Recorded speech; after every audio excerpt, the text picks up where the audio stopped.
البطاطس المحشية لحمة مفرومة من احلى واسهل الوصفات، واللي بتنجز كمان معاكي في الوقت جدا، وكلنا بنحبها، ولو كلناها كمان كل يوم مش بنزهق منها.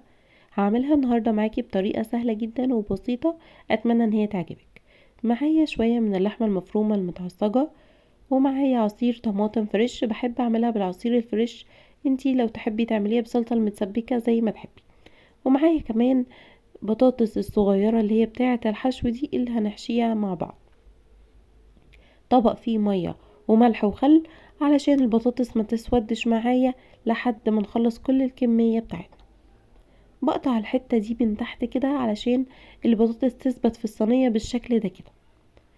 وببدأ بقى ان انا اقورها، اي حتة هنطلعها او نقطعها من البطاطس مش بنرميها طبعا، بنحطها في الطبق اللي فيه مية وملح وخل عشان ما تسودش وهنستخدمها معانا.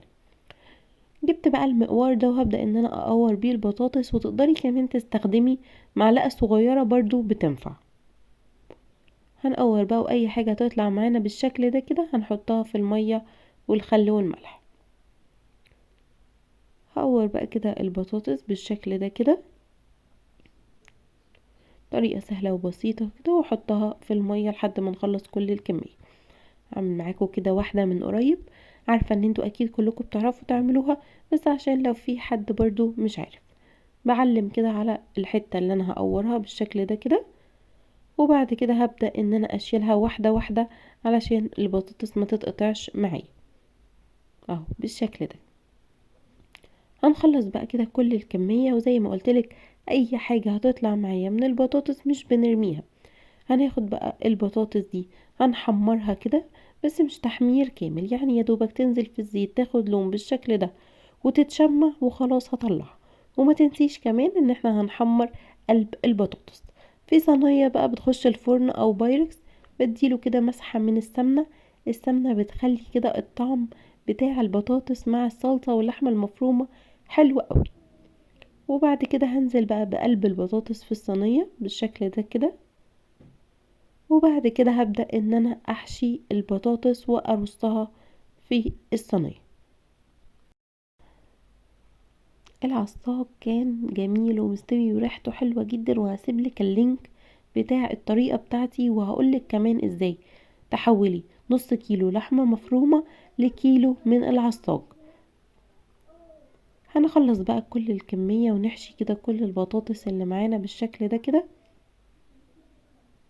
بصوا بقى كان شكلها حلو ازاي، لسه من غير حتى ما نحط الصلصة ولا ندخلها الفرن، بجد كانت ريحتها جميلة وشكلها كان حلو جدا.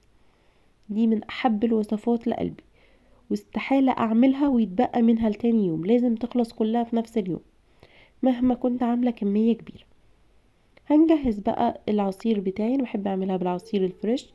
عصير طماطم فريش وعليه معلقة كبيرة من الصلصة ومعلقة صغيرة من السمنة، وظبطت الملح ورشة فلفل، وكمان معلقة صغيرة من الكمون. البطاطس دي بتحب بجد الكمون، بيدي طعم حلو جدا معاه. معلقة صغيرة كده من الكمون، ونقلب بقى العصير كله وننزله على البطاطس. انا لقيته تقيل شوية فزودت ربع كوباية من المية.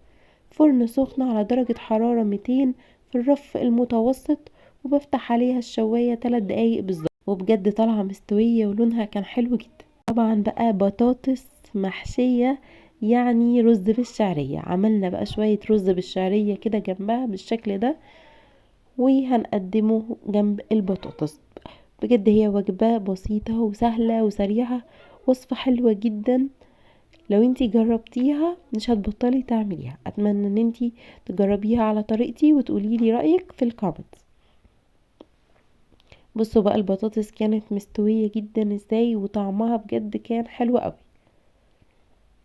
لو انتي اول مرة تشوفيني ياريت تعملي اشتراك في القناة، ولو عجبك الفيديو ما تنسيش اللايك والشير، وياريت تشوفي الوصفات اللي قبل كده، واستنيني ان شاء الله في الوصفة اللي جاية.